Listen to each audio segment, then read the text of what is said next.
मोक्षमार्गस्य नेतारम् भेत्तारं कर्मभूभृताम् ज्ञातारं विश्वतत्त्वानां वन्दे तद्गुणलब्धये वन्दे तद्गुणलब्धये मोक्षमार्ग के नेता एवं कर्म पर्वतों के भेदक और विश्व के सब तत्वों के ज्ञायक चेतन संवेदक सद्गुण आप समान प्राप्त हो यही भावना पाकर देव विनय पूर्वक करूं वंदना बारंबार जिनेश्वर देव बारंबार जिनेश्वर देव निर्ग्रंथ है जो निस्संग है जो वायु सम निर्लेप है आकाश से निज आत्म में ही विहरते जीवन न पर की आस से जिनके निकट सिंहादि पशु भी भूल जाते क्रूरता उन दिव्य गुरुओं की हो कैसी अलौकिक शूरता कैसी अलौकिक शूरता।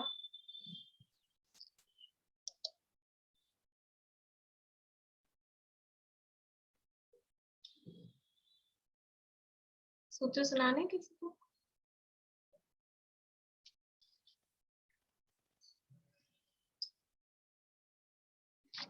संवर का प्रकरण 9वें अध्याय में चल रहा है। इसके अंतर्गत परिचय जय की चर्चा अपनी चल रही है। परिचयों के स्वरूप के बाद में किस गुण स्थान में कितनी परिचय है और कौन कौन से कर्म के उदय से कौन कौन सी परिचय होती है, ये अपन देख रहे हैं। परिचयों से संबंधित गुण स्थान कितने हैं? परिचयों से संबंधित गुण स्थान कितने हैं? कहाँ से कहाँ तक है? परिचय है कौन से गुणस्थान से कौन से गुणस्थान तक हो सकती है? छठे से लेकर 13वें तक होते हैं। छठे से 13वें तक ये परिचयों से संबंधित गुणस्थान है। यानी परिचयों के प्रकरण में जब अपन गुणस्थानों की बात करेंगे तो छठे से लेके 13वें गुणस्थान तक के बीच की बात चलेगी। परिचयों से संबंधित कर्म कौन कौन से हैं? परिचयों से संबंधित कर्म कौन कौन से हैं?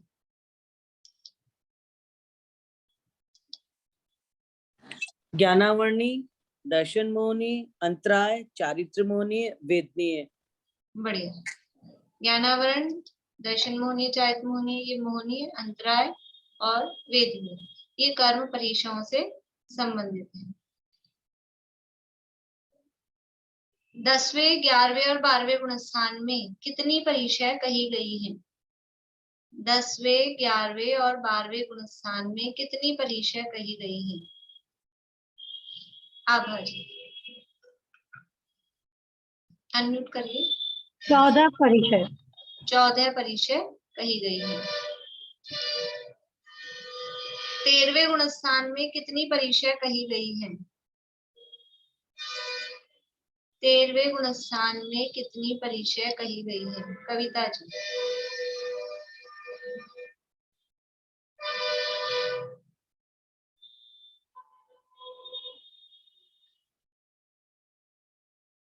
सुमन जी। 13वें गुणस्थान में 11 परिचय। 13वें गुणस्थान में 11। एकादश जिन्हें सूत्र है, जिन्हें यानी 13वां गुणस्थान, और वहां पर 11 परिचय कही गई है। छठे गुणस्थान में कितनी परिचय हो सकती हैं? छठे गुणस्थान में कितनी परिचय हो सकती हैं? पारुल 22 परिचय पूरी हो सकती है। 22 परिचय। बादर सांप्राय सर्वे कहा है, तो अभी अपन सामान्य कथन करेंगे। तो बादर सांप्राय कहा है ना, तो अभी सामान्य कर रहे हैं, फिर अभी अपन, आप लोगों ने वो बना लिया है? किस किस ने नहीं बनाया जो मैंने काम दिया था? किस किस ने नहीं बनाया? 1 2 3 4 5 6 नहीं बनाया वाले हाथ खड़ा कर रहे हैं आप लोग। क्या बात है, कितने दिन पहले क्या दिया था तो मैंने आपको? 22 नाम लिखने, 22 नाम लिखने पूरे, ठीक है। और उसके आगे 2 कॉलम है, 22 नाम लिखिए एक कॉलम में, उसके आगे 2 कॉलम बनाने।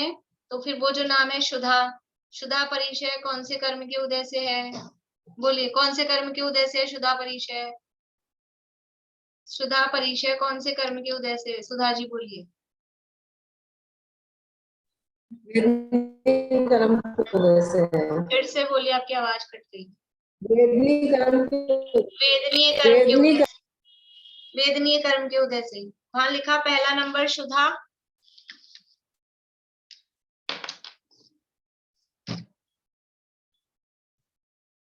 ये नंबर डाला पहला, यहाँ लिखना है शुदा, मतलब ऊपर हेडिंग डालना है।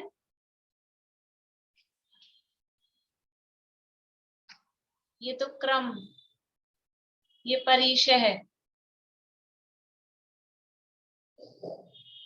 ये कर्म, परिगुण स्थान, ये 4 है। ये पहला नंबर परिचय शुदा, कर्म कौन सा हुआ? वेदनीय। अब ये शुदा परिचय कौन से गुण स्थान में पाई जाएगी? कहां से कहां तक पाई जा रही है? छठे में है, छठे में है, 7वें में है, 8वें में है, 9वें में। वेदनीय कर्म के उदय से होने वाली परिचय कौन से गुण स्थान तक चल रही है? एकादश जी ने कहा है ना 13वें गुण स्थान तक, तो 6 से 13 ये काम करना है आपको। फिर दूसरा नंबर डाला तृषा या पिपासा, कौन से कर्म के उदय से है? वेदनीय। तो लिखने में दिक्कत होती हो तो वो कर देना सेम टू सेम, ठीक है।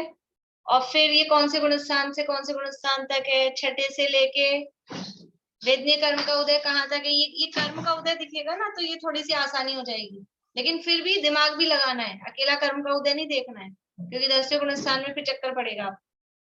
तो ये 6 से 13, बस ये काम करना है, ठीक है। इसमें भी क्या अपन 13वीं तक देख रहे हैं, कर्म का उदय 14वें तक भी है, तो इसमें भी 2 मत मिलते हैं कि 14वें गुण स्थान में भी वो कहते हैं। अभी अपन 13वें के हिसाब से ही देख रहे हैं, ठीक है। उसमें 2 मान्यताएं मिलती है, तो 13वां 14वां वो उसको अभी सिंपल समझना, ठीक है। अभी मैं पूरा नहीं बनाऊंगी, ऐसे आपको पूरा कल कल सबको करके लाना है, मैं ऐसे कॉपी देखूंगी आपकी सबकी, ठीक है।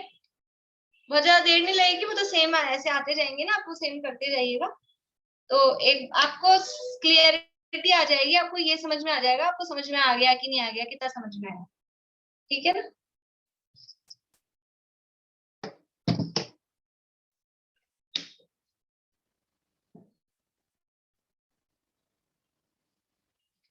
चलिए अपन आगे पढ़ते हैं, ये फिर पूछने का काम बाकी मैं और कल करूंगी आपसे।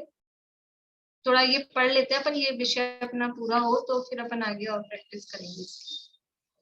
अपन ने कल देखा था कि जो प्रश्न उठाया था सर्वार सिद्धि में, कि जो ज्ञानावरण के उदय से कहा प्रज्ञा परिचय, तो वो किस प्रकार है, उसका समाधान हो गया। अब एक है कि दर्शन मोह के उदय से, दर्शन मोह के उदय से कौन सी परिचय कही है? दर्शन मोह के उदय से कोई परिचय है? दर्शन परिचय। हाँ, दर्शन परिचय कही है। और दर्शन मोह का मतलब क्या है? दर्शन मोह प्रकृति, कौन सी प्रकृति है या उसके भेद कौन कौन से हैं? दर्शन मोह के भेद, चित्रांटी, दर्शन मोह के भेद कौन कौन से हैं? तीन भेद है, सम्यक मिथ्यात्व और सम्यक मिथ्यात्व। सम्यक मिथ्यात्व और सम्यक मिथ्यात्व। तो यहाँ पर अदर्शन परिचय कही है। अदर्शन परिचय यानी परिचय ही छठे गुणस्थान से है। तो दर्शन मोह के कौन से प्रकृति का उदय हो सकता है? तीन भेद कहे ना, सम्यक मिथ्यात्व और तदुभय यानी सम्यक मिथ्यात्व, तीन दर्शन मोहनीय है। तो कौन सी प्रकृति का उदय? सम्यक्त्व का, मिथ्यात्व का, या सम्यक मिथ्यात्व मिश्र का? सम्यक के लिए 1, मिथ्यात्व के लिए 2, सम्यक मिथ्यात्व के लिए 3। सबको जवाब देना है। यहाँ कौन सी प्रकृति का उदय पॉसिबल है? परीक्षाओं में क्या मिथ्यात्व का उदय पॉसिबल है? छठे गुणस्थान में क्या मिथ्यात्व का उदय हो सकता है? मिथ्यात्व का उदय होगा तो छठा गुणस्थान कैसे होगा? हो ही नहीं सकता है। क्या सम्यक मिथ्यात्व का उदय हो सकता है? कि सम्यक मिथ्यात्व का उदय हमेशा केवल तीसरे गुणस्थान में ही होता है, उसके अलावा आगे पीछे कहीं नहीं होता है। मिथ्यात्व कर्म का उदय केवल पहले गुणस्थान में ही होता है। सम्यक मिथ्यात्व कर्म का उदय केवल तीसरे गुणस्थान में ही होता है। अब बचा है सम्यक प्रकृति। सम्यक प्रकृति का उदय कहाँ होता है? शिमला अभी 3 उंगली नहीं है, जवाब में 1 उंगली है। सम्यक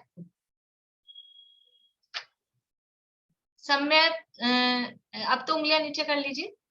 सम्यक प्रकृति का उदय कहाँ होता है? चौथे से सातवें गुणस्थान में। सम्यक प्रकृति का उदय चौथे से सातवें गुणस्थान में। दर्शन मोहिनी के 3 भेद अपन ये पढ़ के आए हैं 8वें अध्याय में, अभी तो पिछले ही अध्याय में पढ़ा है अपन ने। दर्शन मोहिनी के 3 भेद पढ़े थे। पहला भेद सम्यक, फिर मिथ्यात्व और सम्यक मिथ्यात्व, ये 3 भेद पढ़े। इसमें से मिथ्यात्व का उदय पहले गुणस्थान में, केवल पहले गुणस्थान में, और कहीं नहीं। सम्यक मिथ्यात्व यानी मिश्र प्रकृति का उदय तीसरे गुणस्थान में, केवल तीसरे गुणस्थान में, और आगे पीछे कहीं नहीं। और जो सम्यक प्रकृति है तीसरी, मतलब अपने इसमें पहली बोल रहे हैं अपन उसको, सम्यक प्रकृति का उदय वो चौथे से सातवें गुणस्थान के बीच में, चौथे में भी, पांचवें में भी, छठे में भी, सातवें में भी, इन 4 गुणस्थानों में सम्यक प्रकृति का उदय हो सकता है। ये 4 गुणस्थान है, ठीक है। तो यहाँ पर परीक्षाओं में अदर्शन परिचय दर्शन मोहिनी के उदय से है, तो दर्शन मोहिनी का मिथ्यात्व ले सकते हैं क्या? नहीं ले सकते, वो तो पहले ही गुणस्थान में है। सम्यक मिथ्यात्व भी नहीं ले सकते, उसका उदय तीसरे ही गुणस्थान में है। तो अब बच रही है सम्यक प्रकृति, वो छठे गुणस्थान में पॉसिबल है, क्योंकि 4 से 7 गुणस्थान में कहा है ना उसका उदय, तो उसका उदय छठे गुणस्थान में हो सकता है, 7वें गुणस्थान में हो सकता है।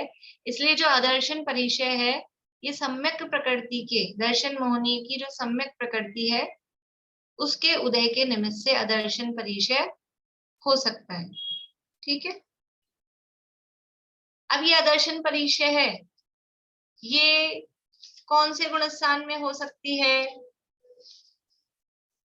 अदर्शन परिचय कौन से गुणस्थान में हो सकती है? पूरा 6 से 9, पहला ऑप्शन है 6 से 9, हाँ नहीं। दूसरा ऑप्शन है 6 से 13, नहीं। तो 6 से 10, ये भी नहीं। अब लास्ट ऑप्शन है छठे सातवें में, छठे सातवें में ही इसका उदय हो सकता है। तो अदर्शन परिचय कहाँ तक हो सकती है? केवल छठे सातवें तक। अदर्शन परिचय वो छठे सातवें तक हो सकती है। अब यहाँ पढ़ते हैं अपन थोड़ा, यहाँ जो प्रश्न दिया है अपने पेज नंबर है 362 पेज पे, तत्वार्थ मणि प्रदीप में।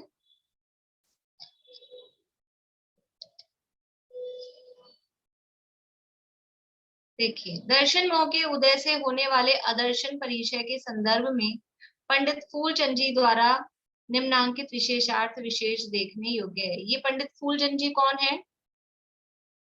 देखिए, सर्वार्थ सिद्धि जो अपना ग्रंथ है, सर्वार्थ सिद्धि ग्रंथ क्या है? तत्वार्थ सूत्र की टीका है। अभी जो उपलब्ध टीका है उसमें सबसे पुरानी टीका है वो है सर्वार्थ सिद्धि, वो है संस्कृत में, वो पूरी टीका है संस्कृत में। कल मैंने आपको उसकी पीडीएफ दिखाई थी, ऊपर संस्कृत लिखी हुई थी। उस संस्कृत का अनुवाद और उसका संपादन, वो जो छपाई का काम होता है वो सब, उसकी एडिटिंग मतलब उसको देखना, फिर उसमें जो बातें हैं उसके भाव विशेषार्थ के रूप में वो लिखना, वो सारा काम किया है पंडित फूलचंद जी सिद्धांत शास्त्री। सिद्धांत शास्त्री हुए अभी समझ लीजिए 70-80 साल पहले, 100 साल लगभग, मतलब इसी टाइम पीरियड में अभी फूलचंद जी सिद्धांत शास्त्री हुए हैं। उन्होंने काम किया, बहुत अच्छे विद्वान थे और बहुत सारा काम, बहुत काफी काम उन्होंने इस तरह का किया है। तो उन्होंने ये विशेषार्थ इसमें लिखा है। यानी वो जो लैंग्वेज होती है ना, ये जैसे सरवार सिद्दीकी के अपन ने लैंग्वेज कल पढ़ी थी, वो लैंग्वेज नहीं समझ में आती है, तो ये इन्होंने जो विशेषार्थ लिखे हैं उससे उसके भाव समझ में आते हैं। दर्शन मोह से यहाँ सम्यक तो मोहनीय प्रकृति ली गई है। पहली बात समझ में आ गई ये बात। दर्शन मोहनीय कर्म के उदय में अदर्शन परिचय कहा है, तो दर्शन मोहनीय के तीनों भेद नहीं लेने हैं। दर्शन मोहनीय का कौन सा भेद लेना है? केवल सम्यक प्रकृति, ठीक है। तो दर्शन मोह से यहाँ सम्यक्त मोहनीय, जिसको अपन सम्यक्त प्रकृति बोलते हैं, उसी का नाम यहाँ सम्यक्त मोहनीय है, वो ली गई है। इसका उदय रहते हुए चल मल और अगाढ़ दोष उत्पन्न होते हैं। सम्यक्त प्रकृति का काम क्या है? सम्यक्त प्रकृति का काम है सम्यक्त में दोष उत्पन्न करना, ये चल मल और अगाढ़ रूप दोष उत्पन्न करना। देखिए ये पेज नंबर 302 आपके पास पुस्तकें हैं। जिन लोगों ने नहीं पढ़ा हो, जिनको नहीं पता सम्यक प्रकृति क्या काम करती है, मान लीजिए 8वां अध्याय भूल गए हैं या ज्वाइन नहीं किया था या क्लास अटेंड नहीं की थी, तो पेज नंबर 302 पे, इसी बुक में पेज नंबर 302 पे ये सम्यक प्रकृति का और ये दर्शन मोहनी की 3 प्रकृतियों के सम्यक्त, मिथ्यात्व और मिश्र, ये यहाँ पर दिया गया है। तो वहां से आप बाद में जाके देख लेंगे। सम्यक्त प्रकृति का उदय रहते हुए चल मल और अगाढ़, ये 3 प्रकार के दोष हैं। मतलब ये दोषों के नाम हैं, वो किस तरह का के दोष होते हैं उसके लिए उदाहरण दिए हैं शास्त्रों में, कि थोड़ी सी सम्यक्त्व के साथ में थोड़ी बहुत, जैसे शिवोपशम का उदाहरण लेते हैं ना अपन, कि ग्लास में पानी है, ग्लास में पानी है और उसमें पानी में गंदगी थी और हमने कुछ फिटकरी वगैरह कुछ डाली, तो वो जो गंदगी थी वो सारी नीचे बैठ गई। फिर क्या होता है कि कुछ थोड़ा सा हिलता है तो कुछ एक आध तिनका वगैरह कुछ ऊपर आ जाता है, तो वो थोड़ा सा पानी मलिन होता है। बाकी पानी ऐसे साफ भी है, लेकिन कुछ गंदगी उसमें दिखाई देती है। समझ लो कि अपन शिकंजी बना रहे हैं और शिकंजी बना रहे हैं और बाकी पूरी साफ है, या तो कोई चीनी का कोई मान लीजिए काला कुछ कचरा नहीं आ जाता कभी कभी चीनी का, या तो वो आ गया है, या कभी कोई नींबू का बीज उसमें डल गया है, तो वो ऐसी कुछ गंदगी, तो पूरी पूरी शिकंजी फेंकने लायक है क्या? वो नींबू का बीज आ गया तो, कि पूरा मलिन नहीं है, लेकिन हाँ वो शिकंजी को मलिन तो करे, बीज आ गया है तो वो मतलब अच्छा तो नहीं दिख रहा है। ऐसे ही ये सम्यक प्रकृति के उदय से कुछ ऐसे दोष लगते हैं, उन दोषों के नाम है चलमल और अगाढ़ दोष, ये दोष उत्पन्न होते हैं। यहाँ स्वरूप भी दिया है चलमल और अगाढ़ दोष का। सम्यक तो रहते हुए भी आप्त आगम और पदार्थों के विषय में नाना विकल्प होना चल दोष है। यानी सम्यक तो बना हुआ है, सम्यक दृष्टि है, लेकिन फिर भी क्या यही देव सच्चे हैं, क्या ये शास्त्र में कहा है ये ठीक है क्या, पदार्थ का ये स्वरूप है क्या, थोड़ा ऐसा ऐसा मन में कुछ विकल्प आया, अश्रद्धा नहीं हुई लेकिन थोड़ा सा ऐसा कुछ विकल्प आया, तो ये विकल्प हुआ, इसका नाम चल दोष है। मतलब ये है कि डगमगाता सा रहता है। ये सम्यक प्रकृति का उदय जिसको होता है उसका सम्यक जल्दी से छूट सकता है, वो डगमगाने वाली स्थिति में रहता है, क्योंकि ये दोष लगते रहते हैं ना, ये दोष उत्पन्न होते रहते हैं, तो वो उसकी श्रद्धा एकदम पक्की नहीं हो पाती है, ये चल दोष है। जिस प्रकार जल के स्वस्थ होते हुए भी उसमें वायु के निमित्त से तरंग माला उठा करती है, ये स्वस्थ लिखा है, स्वच्छ होना चाहिए, या स्वस्थ भी ले सकते हैं कि वो स्थित है, स्वस्थ का मतलब है वो स्थिर है, ऐसा अर्थ ले सकते हैं। जल के स्वस्थ होते हुए मतलब जल स्थिर है, वो स्थिर जल होने पर भी वायु जब हवा चलती है तो उसमें ऐसी लहरें तरंगे उठा करती हैं, उसी प्रकार सम्यक दृष्टि पुरुष यद्यपि अपने स्वरूप में स्थित रहता है, स्वस्थ रहता है अपने स्वरूप में, स्व में स्थित, स्वस्थ। स्वस्थ कौन है? जो अपने में स्थित है वो स्वस्थ है। बाकी सब क्या है? बाकी सब अस्वस्थ हैं। हम स्वस्थ हैं कि अस्वस्थ हैं? यदि हम अपने में स्थित हैं तो हम स्वस्थ हैं, और हम पर पदार्थ में स्थित हैं। हम घर में रहते हैं, घर हमारे अंदर रहता है, हम मोह राग द्वेष, ये बच्चे मेरे हैं, ये घर मेरा है, ये माता पिता मेरे हैं, तो हम क्या है? पर में स्थित हैं। ये शरीर मेरा है। तो पर पदार्थों को अपना मानने वाला वो स्वस्थ नहीं होता। तो यद्यपि सम्यक दृष्टि पुरुष अपने स्वरूप में स्थित रहता है, तथापि सम्यक्त मोहिनी के उदय से, सम्यक्त मोहिनी जो सम्यक्त प्रकृति है उसके उदय से आप्त, आप्त का मतलब होता है सच्चे देव, वीतरागी सर्वज्ञ अनंत भगवान, वो कहलाते हैं आप। वीतरागी सर्वज्ञ हितोपदेशी भगवान को आप्त कहते हैं। तो आप्त यानी सच्चे देव, आगम यानी सच्चे शास्त्र, और पदार्थ जो वस्तुएं हैं उनका जो स्वरूप है, उनके विषय में उसकी बुद्धि चलायमान होती रहती है। यही चल दोष है।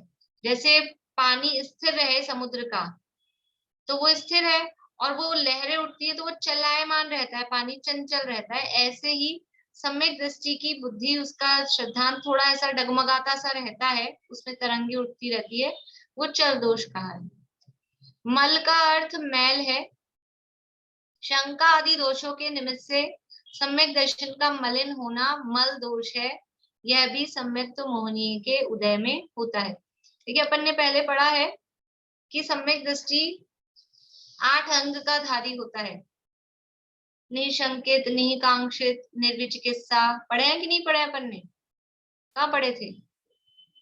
कहाँ पढ़े थे? कब पढ़े थे? किसको ध्यान है? बोली शीला भाभी, कहाँ पढ़े? 16 कारण भावना में पढ़े। बहुत बढ़िया। 16 कारण भावना में। कौन सी भावना में? एक मिनट, दर्शन विशुद्धि वाले में। बढ़िया। दर्शन विशुद्धि भावना में 25 दोषों से रहित, 8 अंगों से सहित जो सम्यक दर्शन है उसकी विशुद्धि को धारण करना, वो दर्शन विशुद्धि भावना कहलाती है। तो सम्यक दृष्टि 8 दोषों से, शंका आदि 8 दोषों से रहित होता है, निशंकित आदि 8 अंगों से सहित होता है। ये तो उसकी स्पेशल क्वालिटी बताई है कि वो 8 अंगों से सहित होता है। पर सूक्ष्म सम्यक दृष्टि जो है, जिसके सम्यक प्रकृति का उदय है, उसको थोड़ी कुछ ये शंका आदि दोष हो सकते हैं, हो सकते हैं। तो वो सम्यक में मल उत्पन्न करते हैं, उसको कहा मल। शंका आदि दोषों के निमित्त से सम्यक दर्शन का मलिन होना मल दोष है। यह भी सम्यक्त मोहनी के उदय में। अब वो किस तरह की शंका होती है, किस तरह का मल लगता है, वो ये केवली भगवान जाने। हम जो भी उदाहरण देंगे वो स्थूल होंगे, और वो उदाहरण ऐसे लगेंगे कि वो मिथ्या दृष्टि सिद्ध हो जाएगा उससे। वो जो भी उदाहरण अगर अपन देना चाहेंगे कि ऐसा कुछ वो सोचता होगा, कि ऐसा कुछ मान लेता होगा, तो वो उदाहरण ऐसे लगेंगे कि मिथ्या दृष्टि के हैं, उससे वो मिथ्या दृष्टि समझ में आने लगेगा आप लोगों को। इसलिए वो जो भी दोष होते हैं वो केवली भगवान ही जानते हैं कि किस तरह का। पर ऐसा समझना कि वो दोष तो है, लेकिन उससे वो जैसे पूरी शिकंजी फेंकने लायक नहीं हुई।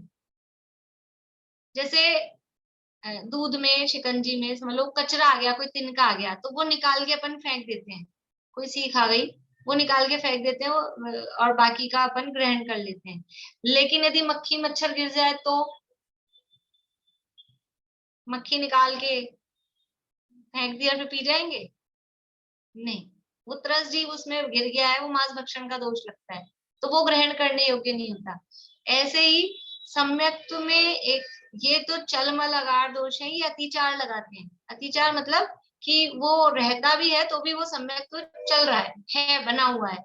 लेकिन कोई बड़ा दोष, अनाचार, ऐसा मिथ्यात्व का ही उदय आ जाए तो वो मक्खी गिरने जैसा है, फिर वो सम्यक्त बना नहीं रहता है।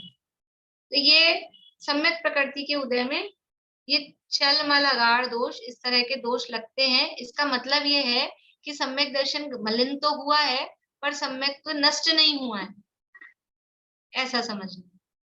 पर बोलिए ये मैम। सम्यक दर्शन में तो ये 8वां अंक का होना जरूरी है, तो फिर ये दोष लगने से नहीं, दोष वो लगने से जरूरी जरूरी कहते हैं उत्कृष्टता की अपेक्षा से। पर देखो अपन ने 7वें अध्याय में ही अतिचार पढ़े थे, हाँ 12 व्रत के अतिचार, उसमें सम्यक के अतिचार भी, शंका, हाँ कांक्षा, विचिकित्सा, अन्य दृष्टि, प्रशंसा, संस्तवः, सम्यक दृष्टेर अतिचारा। तो वहां पहला अतिचार था शंका, तो अतिचार लग रहा था ना, वो जो नहीं, अतिचार है वो इसमें पर सम्यक इसमें प्रकृति के इसके उदय से इसके उदय से आपका सम्यक्त्व जाएगा नहीं है, हाँ रहेगा। नष्ट नहीं होगा। यानी वैसे सम्यक दृष्टि निशंकित होता है, वो उसका अंग, वो अंग है, वो स्पेशलिटी बताई है। वो उत्कृष्ट, मतलब सम्यक दृष्टि का उत्कृष्ट आचरण हो तो किस तरह का होता है वो बताया है। लेकिन अगर सम्यक दृष्टि लोअर लेवल का हो तो क्या स्थिति हो सकती है, तो उसमें अतिचार भी लग सकते हैं, तो वहां अतिचार गिनाए हैं। ध्यान आ रहा है आप लोगों को? 7वां अध्याय अपन ने पढ़ा है, वहां पे अतिचार गिनाए हैं 12 व्रतों के। उसमें सबसे पहले जब अतिचार गिनाए तो सम्यक दर्शन के अतिचार, मतलब सम्यक दर्शन में भी अतिचार, अतिचार का मतलब है दोष, और दोष का मतलब है ऐसा दोष जिससे वो व्रत भंग नहीं होता। जैसे कि वो तिनका गिरा ना, कचरा, तिनका गिरा, बीज आ गया, तो वो फेंकने लायक नहीं हो गया पूरा का पूरा, वो गंदा तो हुआ लेकिन ग्रहण करने लायक है। ऐसे ही सम्यक में भी और व्रतों में भी अतिचार लगते हैं, तो अतिचार से व्रत मलिन तो होता है, सम्यक दर्शन मलिन तो होता है, पर छूटता नहीं। तो वही बात यहाँ, ये चल मल अगाड़ दोष जो है वो वही अतिचार है। ये सम्यक प्रकृति के उदय में, यानी जो शैक्षणिक सम्यक तो होता है, सम्यक प्रकृति का उदय होता है, उसमें उसमें ये दोष इस तरह से लगते हैं, लग सकते हैं। बोलिए नीरज। मैम कभी पूरे के पूरे दूध में चींटी गिर जाती है तो वो तो त्रस्त जीवी है, फिर पूरा 2-5 किलो दूध में। त्रस्त जीवों का शरीर, त्रस्त जीवों का शरीर मांस कहलाता है, और वो अगर मर गई है, बिल्कुल जिंदा होती तो फिर भी चलो अपन निकाल के अलग कर देते हैं। अगर उसमें वो मर गई है तो वो उसमें मांस गिर गया है, अब ये हम देख लें कि हमको कैसा दोष लगेगा, हम उसको ग्रहण, वो तो अपने आसक्ति आसक्ति होती है ना अपने को, धन की भी आसक्ति और उस वस्तु की भी आसक्ति, तो वैसे ही राग की अधिकता है तो वो दोषयुक्त है। और बाहर में त्रस्त जीवों की मतलब हिंसा वाला जो काम हो गया है वो तो है ही, तो वो बाहर की द्रव्य हिंसा भी है और इधर भाव हिंसा भी हो रही है, क्योंकि ग्रद्धता अधिक है, आसक्ति अधिक है, इसलिए वो ग्रहण करने योग्य नहीं है।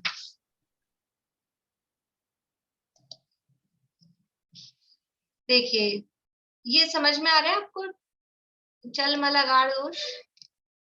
बोलिए रजनी जी, कुछ पूछना है आपको?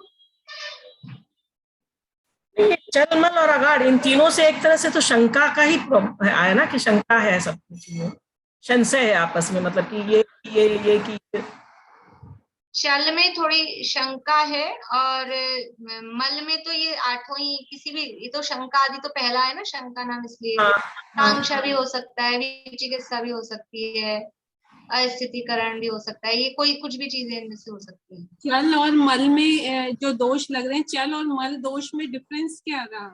वही वही बता रही हूँ, चल दोष में तो शंका की मुख्यता है, चल दोष में शंका की मुख्यता है, बुद्धि चलायमान हो रही है।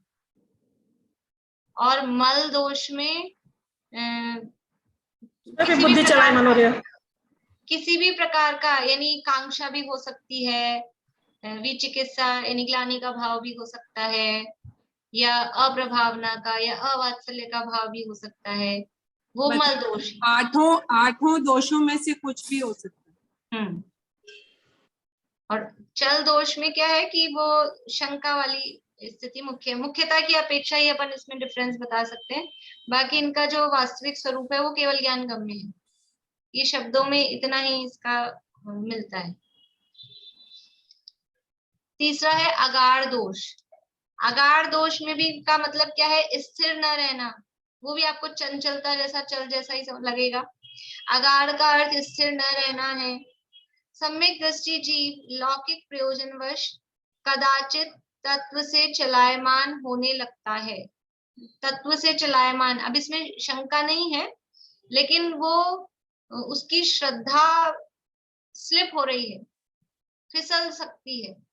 मतलब मैंने कहा ना, ये जो दोष युक्ति सम्यक प्रकृति के उदय वाला जो सम्यक दृष्टि जीव है, वो ऐसी पोजीशन में है कि कभी भी फिसल जाए। मतलब ऐसा होता है ना, नाजुक जैसे कोई चीज, बिल्कुल नाजुक, जरा सा कुछ हुआ और बस खिसक गई, टूट गई, निकल सकती है। ऐसी जो चीजें होती है, कुछ अपने चीजें होती हैं तो उनके पेच लूज हो जाते हैं, तो नाजुक होती है। तो ऐसा ये इसका लूज है पेच, मतलब कि ये दोष इसमें लगता है, कभी भी ये फिसल सकता है। तो इसके लिए उदाहरण दिया अगाड़ का, मतलब ये कैसे, ये कंपायमान होता रहता है। इसका सम्यक्त्व किस तरह से कंपायमान होता है, जैसे कि कोई बुजुर्ग व्यक्ति है और उसके हाथ में लाठी रहती है, तो वो लाठी भी ऐसे ऐसे हिलती रहती है। तो जैसे वो बुजुर्ग व्यक्ति की लाठी के सहारे से तो चल ही रहा है वो, लेकिन वो हाथ उसके ऐसे कांपते रहते हैं, कुछ काम करते हैं बुजुर्गों के, तो वो ऐसा कांपते रहते हैं। ऐसे ही इसके सम्यक तो कांपता रहता है, उसमें गाढ़पना नहीं है। उसका नाम है ये अगाढ़ दोष। बताइए भाई साहब। ये तो क्षोभसम सम्यक के होते हैं ये दोष, हाँ, जिसको क्षोभसम सम्यक। और इसका काल तो बहुत लंबा है क्षोभसम सम्यक का, तो ये दोष लगते रहे क्या? मतलब लगेंगे ही, वो जरूरी नहीं है, लेकिन सम्यक प्रकृति का उदय रहता है ना, तो उसका काम तो करेगी वो कुछ, तो कभी लगते कभी हैं, कभी देखने में भी आ सकते हैं, कभी जो है वो, हाँ, लेकिन उदय बराबर बना रहता है। हाँ, वो प्रकृति का अनुभाग जिस तरह से जितना जैसा उदय में आएगा, तो कभी वो दोष प्रबल हो जाते हैं, कभी एक लाइटली निकल जाते हैं, क्योंकि सम्यक प्रकृति का उदय है सूक्ष्म सम्यक्ति के, और वो लंबे समय तक चलता है सूक्ष्म सम्यक्त, तो प्रकृति तो अपना काम करेगी, उदय है तो वो कुछ ना कुछ तो फल देगी ही। अब डिपेंड करता है अनुभाग कैसे है, तो हल्के अनुभाग होते हैं तो वो चलता रहता है काम, और अनुभाग कभी तीव्र आता है तो वो दोष दिखाई दे जाता है ऐसे। अच्छा, छायक सम्यक्ति के ही मतलब कुछ इस तरह से व्यवहार देखने में आता है, इससे लगता है कि ये पता नहीं इनका सम्यक तो कैसा है, वो क्या है, जैसे रामचंद्र जी वगैरह जो है। सम्यक तो है वो श्रद्धा है, और हम्म। व्यवहार है वो बाहर की प्रवृत्ति है, तो बाहर से वो श्रद्धा का नाप करना ही वही गलत है, पर हम वो बाहर की प्रवृत्ति से श्रद्धा को देखना चाहते हैं, इसीलिए वो गड़बड़ होती है। अब रामचंद्र जी शाही सम्यक दृष्टि, और व्यवहार कैसा दिख रहा है, पेड़ पौधों से पूछ रहे हैं मेरी सीता कहाँ गई, मेरी सीता कहाँ गई, तो ऐसा लगेगा कि इनका सम्यक तो पक्का नहीं है, वो ऐसा पूछ रहे हैं या विलाप कर रहे हैं सीता के वियोग में, लेकिन वो श्रद्धा अंदर से पक्की, श्रद्धा में गड़बड़ी नहीं है। ये बाहर की क्रियाएं होना, बाहर की प्रवृत्ति होना, वो आचरण का काम, वो चारित्र का काम, वो अलग है। वो बाहर की शरीर की क्रिया हो, मनोवचन काया की क्रिया हो, वो अलग है, श्रद्धा अलग होती है। तो ये डिफरेंस अपने को समझ में कम आता है, इसलिए अपने को थोड़ी सी दिक्कत लगती है। ये डिफरेंस समझ में आ जाए ना, श्रद्धा अलग चीज है और बाहरी जो प्रवृत्ति है वो अलग चीज है, तो समझ में आती है। ठीक, धन्यवाद। देखिए, अगाढ़ का अर्थ स्थिर न रहना है। सम्यक दृष्टि जीव लौकिक प्रयोजनवश कदाचित तत्व से चलायमान होने लगता है। उदाहरणार्थ, अन्य अन्य का कर्ता नहीं होता, यह सिद्धांत है। अन्य अन्य का कर्ता नहीं होता मतलब एक द्रव्य दूसरे द्रव्य का कर्ता नहीं होता, एक वस्तु दूसरी वस्तु की कर्ता नहीं होती, ये सिद्धांत है, पक्का सिद्धांत है, कोई किसी का कुछ कर नहीं सकता है, ये सिद्धांत है। और सम्यक दृष्टि इसे भली प्रकार जानता है। सम्यक दृष्टि जानता है कि मानता है, सम्यक दृष्टि जानता भी है, मानता भी है कि एक द्रव्य दूसरे द्रव्य का कुछ नहीं कर सकता, कोई किसी का अच्छा बुरा भला बुरा नहीं कर सकता, ये अच्छे से जानता है, अच्छे से मानता है। पर रागवश वह इस सिद्धांत पर स्थिर नहीं रह पाता। पर क्या होता है कि तीन कषाय जन्य भी तो राग है ना, तो यद्यपि एक द्रव्य दूसरे द्रव्य का कुछ भला बुरा नहीं करता है, लेकिन फिर भी मान लो सम्यक दृष्टि बीमार हो जाए, या अभी सम्यक बीमार की क्या बात है, अपन यही लो उदाहरण अपने पुराणों के जो है, अब वो सीता को उठा के ले गया रावण, तो रामचंद्र जी शायद सम्यक दृष्टि, उनको ये श्रद्धान पक्का था कि नहीं था कि सीता वापस आनी होगी तो आ जाएगी, नहीं आनी होगी तो नहीं आएगी, और वो रावण है, वो कुछ उसका बाल बाका नहीं कर सकता है, एक द्रव्य दूसरे द्रव्य का कुछ नहीं कर सकता है, ये श्रद्धान, ये अंदर विश्वास पक्का था, तो फिर क्या बैठे रहे, आनी होगी जब आ जाएगी, अपन क्या कर सकते हैं। नहीं, लेकिन राग है ना, मेरी पत्नी, उसको बचा के लाऊं, छुड़ा के लाऊं, कितनी मेहनत करी, क्या क्या नहीं किया, बाकी सारा कार्यक्रम, मतलब जब से सीता का हरण हुआ, वैसे तो वनवास में गुजार रहे थे अपना समय, लेकिन सीता का हरण हुआ तब से लेके फिर क्या कार्यक्रम चला कि बस इसके पास जाना है, उसके पास जाना है, इसकी सहायता लेनी है, इससे मिलना है, किस लिए, कि वो सीता को छुड़ा के लाना है। तो ये रागवश वो इस सिद्धांत पर स्थिर नहीं रह पाता। फिर ऐसे भाव आते होंगे कि नहीं, ऐसे डायलॉग बोलते होंगे कि नहीं, उस रावण को हम मजा चखा देंगे, छक्के छुड़ा देंगे, और जो भी कुछ भी। तो ये क्यों हो रहा है, अंदर श्रद्धान अलग है और वो राग का काम अलग है। तो ये तो शायद सम्यक दृष्टि थी, शायद सम्यक दृष्टि के जीवन में भी राग होता है, पर जो शायद सम्यक दृष्टि है उसकी तो थोड़ी सी श्रद्धान में भी इस तरह से कच्चापन आ सकता है। देखो कच्ची हो जाती है ना, रस्सी होती है, डोरी होती है, पतंग की डोर होती है, एक तो पक्की मजबूत हो और एक काम में ले लेके वो घिस जाती है, तो कच्ची हो जाती है। ऐसा ही सम्यक दर्शन है, थोड़ा सम्यक प्रकृति के उदय से थोड़ा कच्चा हो रखा है। बोलिए आशा। ये दोष चौथे पांचवे गुणस्थान में तो समझ में आते हैं, लेकिन छठे सातवें में कहाँ होते हैं जो आदर्शन परिचय है? छठे सातवें में भी होते हैं ना, छठे सातवें में मुनिराज कहाँ होते हैं? मुनिराज को भी कितना ध्यान रखने, आपने वो कहानी नहीं सुनी कि वो एक मुनिराज बैठे थे ध्यान में, फिर वो समावेशन में गया, राजा श्रेणी तो पूछा ये अभी मुनिराज मरे तो कहाँ जाएं, वो तो 12वें गुणस्थान तक में भी थी। वो तो कितने कौन से मुनि थे, वो तो जो इमली के पेड़ के नीचे बैठे थे। हाँ, तो यानी मुनिराजों के भी परिणाम विचलित होते हैं ना, तो उनके भी सम्यक्त्व में इस तरह से मतलब दोष हो सकता है, उसमें कोई दिक्कत नहीं है। इसलिए मतलब अपन ये सोचो कि हम तो बहुत बड़े, हम तो मुनि हो गए, अब तो बस काम हो गया, ऐसा नहीं है। इसीलिए वो सम्यक रतन समाल विषय चोर बहु फिरत है। मुनिराज भी इसलिए सोते नहीं, नींद नहीं आती, क्योंकि वो रत्न है ना, ये कब चोर चुरा के ले जाए पता नहीं चलता है। उनके भी ये हो सकता है, हो जाता है, इस तरह की बात आ जाती है। अभी तो वो दर्शन परिचय का ही ना, इतने दिन हो गए मुझे तपस्या करते हुए, मुनि बने हुए, तो ऐसा तो नहीं है, सही तो है ना रास्ता, अपन जो काम कर रहे हैं मार्ग सही तो है ना, ऐसा भाव आ जाए तो ये सम्यक प्रकृति के उदय में ऐसा विचार आ सकता है, तो वो आदर्शन परिचय। और मुनिराज ऐसा भाव नहीं आने देते, उस पर विजय प्राप्त करते हैं, तो वो आदर्शन परिचय जय हो।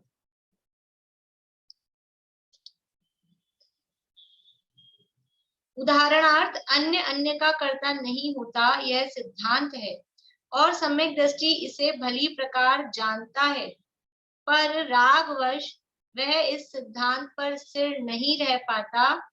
कदाचित वह पारमार्थिक कार्य को भी लौकिक प्रयोजन का प्रयोजक मान बैठता है। मतलब कि अभी उदाहरण स्थूल है, मतलब इसके लिए उदाहरण अपन दें कि ऐसे उदाहरण दिए हैं शास्त्रों में, लेकिन बहुत स्थूल है वास्तव में। शांति विधान करने से शांति हो जाएगी। अब ये जो कहा है ना, पारमार्थिक कार्य को भी लौकिक प्रयोजन का प्रयोजक, हम शांति विधान करेंगे तो हमारे घर में शांति हो जाएगी, तो कार्य तो था पारमार्थिक, धर्म का काम था, उसको लौकिक कार्य से कि हम ऐसा भगवान को मानेंगे पूजेंगे तो अपना ये काम सिद्ध हो जाएगा। ये उदाहरण है वास्तव में, अपने को ये मिथ्यात्व जैसे ही लगते हैं इस तरह का मानना, लेकिन कदाचित इस तरह का भाव वो सम्यक प्रकृति के उदय में सम्यक दृष्टि को भी ये आ सकता है।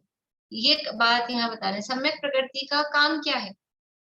देखो मिथ्यात्व का काम तो साफ दिखता है, सब दिख ही रहे मिथ्यात्व के तो नमूने, लेकिन सम्यक प्रकृति का काम बता रहे हैं यहाँ पे। सम्यक प्रकृति का काम क्या है कि वो श्रद्धा में ऐसा दोष, वो श्रद्धा का दोष होता है ना, तो बाहर से दिखे भी न भी दिखे, प्रवृत्ति में आ जाता है तो बाहर से दिखता है, लेकिन प्रवृत्ति में नहीं आएगा तो अंदर आपकी श्रद्धा में क्या डगमगाहट चल रही है वो नहीं भी दिखे, नहीं भी पता चले, और वो सूक्ष्म होती है, बारीक होती है। वास्तव में एक्चुअल में केवल ज्ञानी भगवान ही वो किस तरह की वो दोष है, किस तरह की कचावट है, वो वही जानते हैं। केवल ज्ञानी परमात्मा ही इसको जानते हैं। इस प्रकार सम्यक्त मौनी के उदय से 3 दोष होते हैं, ये तीनों एक हैं। अभी अंदर पूछ रहे थे ना अपन, वास्तव में एक ही है, ये तीनों एक हैं, फिर भी भिन्न भिन्न अभिप्राय की दृष्टि से यहाँ इन्हें पृथक पृथक रूप से परिगणित किया है। वास्तव में एक ही है, सम्यक प्रकृति बस दोष उत्पन्न करती है, लेकिन फिर भी थोड़ा सा इसमें अलग अलग बताने के लिए ये 3 कहे हैं। वास्तव में एक ही है, चल कहो, मल कहो, अगाड़ कहो, मतलब ये है कि सम्यक्त में थोड़ा सा डगमगाहट है, सम्यक तो अभी कच्चा है, कभी भी छूट सकता है जल्दी से, ऐसी स्थिति उसकी रहती है। ये शोभक्षम सम्यक्त की स्थिति ये रहती है कि कभी भी छूट जाए, मतलब थोड़ा सा भी अगर ये दोष प्रबल हो जाए तो वो छूट जाए, ऐसा है। अनुभाग थोड़े भी तीव्र हो जाए तो सम्यक्त छूट जाए, ऐसी स्थिति उसकी रहती है। प्रकृत में, प्रकृत मतलब इस प्रकरण में, इसी दोष को ध्यान में रखकर अदर्शन परिचय का निर्देश किया गया है।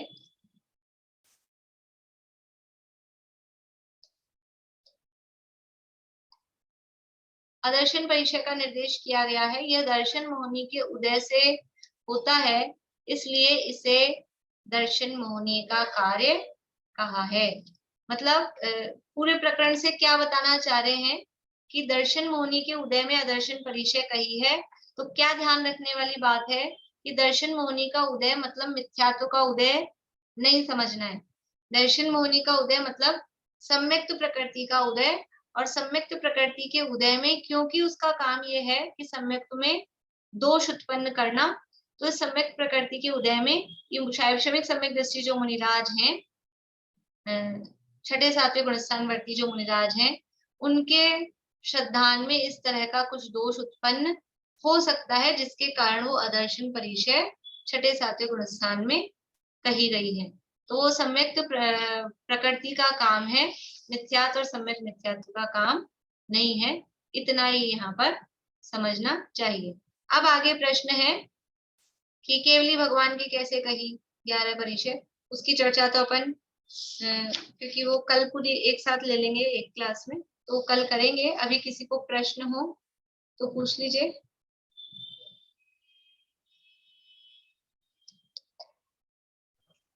भाभी तो ये शैवक्षमिक सम्यक जो होता है ये 6ठे 7वें में होता है, 8वें से या तो उपशम होगा या क्षय होगा। 8वें से या तो शैविक सम्यक होता है या तृतीय उपशम।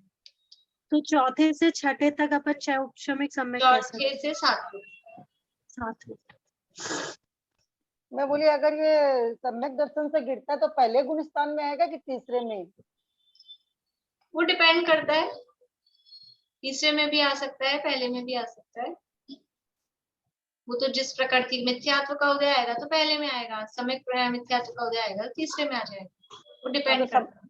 मतलब वो जैसे वैसे भी सम्यक मिथ्यात्व का भी उदय आ सकता है ना, कि दोनों तरफ से उसको श्रद्धान रहेगा तो आ सकता है। वो तो थोड़ी देर के लिए है ना, उसका काल बहुत कम है। ये क्षायिक सम्यक, भारतीय आंटी आप म्यूट हो गए। क्षायिक सम्यक्त्व जो होता है वो 4थे गुणस्थान में भी हो सकता है। हाँ, तो चौथे फिर में वो तो क्षायिक सम्यक्त्व वाला छपक श्रेणी ही चढ़ेगा ऑब्वियस। नहीं, क्षायिक सम्यक्त वाला उपशम श्रेणी भी चढ़ सकता है। मतलब इसमें ये डिफरेंस है कि क्षायिक सम्यक्त्व कभी छूटेगा नहीं और औपशमिक छूट सकता है, बस यही फर्क है ना।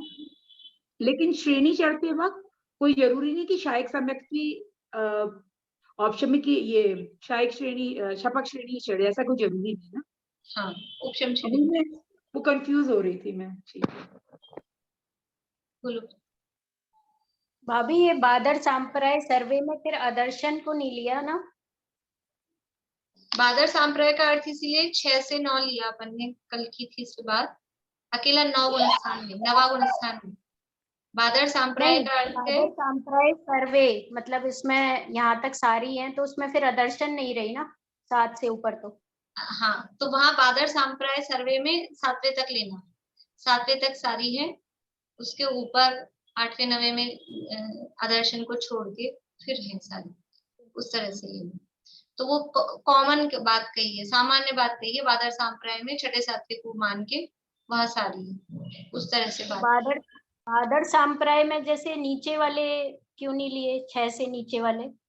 क्योंकि परिचय अपन नीचे मान ही नहीं रहे ना, परिचय जय ये मुनिराजों के उसमें देख रहे हैं, तो उससे नीचे तो वो सब माने परिचय नहीं माने तो बादर सांप्राय में आएंगे फिर 6 से नीचे। हाँ, अगर वैसे सामान्य रूप से गुणस्थान देखेंगे तो वो 1 से लेके 9 तक सब बादर ही है, कशा बादर सा। हाँ।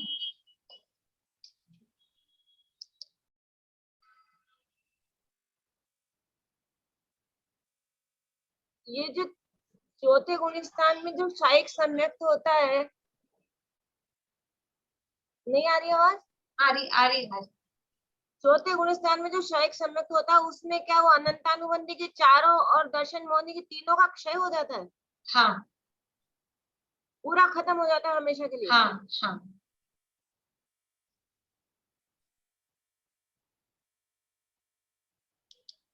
और किसी का कोई प्रश्न है? बोलिए नहीं। प्रथम उपशम का तो काल बहुत कम होता है सम्यक का, तो द्वितीय उपशम का लंबे होता है कि उसमें भी 7वां 8वां अंतर्मुखी काल, और फिर भी 11वें गुणस्थान तक भी पहुंच सकता है। जैसे वो सब श्रेणी का काल ही बहुत छोटा है ना, अंतर्मूर्ति काल होता है।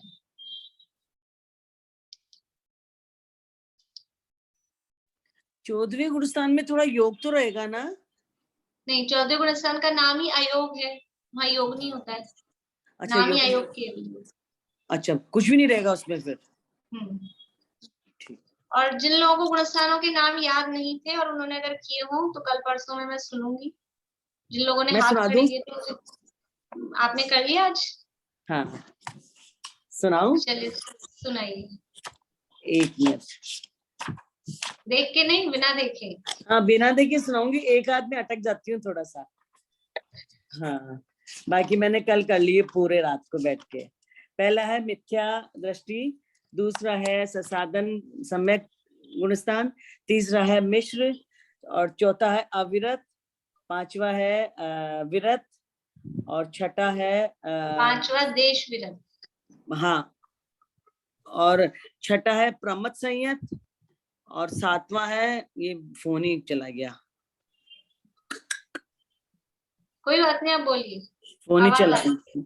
7वां है अप्रमथ संयत, और 8वां है अपूर्वकरण, और 9वां है अनिवृत्तिकरण, और 10वां है सूक्ष्म सांप्राय, 11वां है उपशांत मोह, और 12वां है क्षीण मोह, और 13वां है सहयोग केवली, और 14वां अयोग केवली। 7वें गुणस्थान का क्या नाम बोला आपने? 7वां का अप्रमथ। अप्रमथ संयत। ठीक, बोलिए चित्रांगी। ये है ना सिर्फ परिगणित वर्ड आया है कि पहली बार सुना, इसका क्या मीनिंग होता है? परिगणित मतलब उसको माना गया है, गिना गया है, ऐसे बोलते हैं ना, इसको ऐसा गिनना, तो इसको अलग अलग गिनाया गया है, परिगणित किया गया, 3 गिने हैं ना, इसलिए अलग अलग गिना गया। गुणस्थान के नाम सुना दूं क्या मैं भी? नहीं, अभी कल सुनूंगी, अब देर हो जाएगी। दीदी उदय उच्चुति की एक बात पूछ लूं कि पढ़ने से समझ तो आ रहा है लेकिन डिस्कस करना था। जैसे उसमें ये लिखा है चौथे गुणस्थान में अनुपूर्वी की उच्चुति, तो मेरे दिमाग में ये है कि 5वें गुणस्थान में जब वो क्षेत्र विपाक की प्रकृति है जो गत्यानुपूर्वी होती है, इसलिए उनकी उच्चुति हुई है, उदय उच्चुति लिखी है। वो तो समझ में आता है, देव और नारकी की तो होएगी, क्योंकि देव नार की आयु ही नहीं मिलेगी जब 5वें गुणस्थान में। कोई भी विग्रह गति में 5वें गुणस्थान में नहीं हो सकता है। हाँ, वही तो जन्म ही तो नहीं होता। अनुपूर्वी का उदय विग्रह गति में है, इसलिए चौथे गुणस्थान में उसके उदय। मतलब मैंने ठीक समझा ना, क्योंकि 5वें गुणस्थान में जन्म ही नहीं है। हाँ, तो उच्चुति अपने आप ही होगी। तो वहाँ चारों ही अनुपूर्वी होगा, 2 तो आयु की भी और 2 मनुष्य की भी और 3 की भी। ठीक है, मेरे को ये समझ नहीं आया, बस पढ़ तो लेते हैं लेकिन डिस्कस किससे करें। आप सही करते हैं। बढ़िया, बोलिए चमेलिया। जैसे वेद में 6 से 13 तक रहता है परिचय के मामले में, लेकिन वैसे 14 तक कहलाएगा, ये चीज कंफ्यूज है। 14 तक ही है, 14 तक ही है। और कहीं कहीं परीक्षाओं को भी 14 तक कह देते हैं, तो उस हिसाब से 14 तक भी ले सकते हैं। अपन क्या वेदनी का मानेंगे, उदय, 13 तक मानेंगे? वेदनी का, हाँ अपन 13 तक बोल रहे हैं, वेदनी का उदय 14 तक। 14 तक और परिचय के हिसाब से 13 तक। हाँ,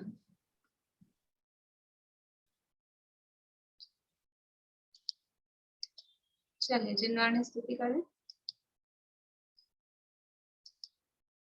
कल आप लोगों को ये काम करके लाना है, तो उस काम में से फिर अपन और बात करेंगे।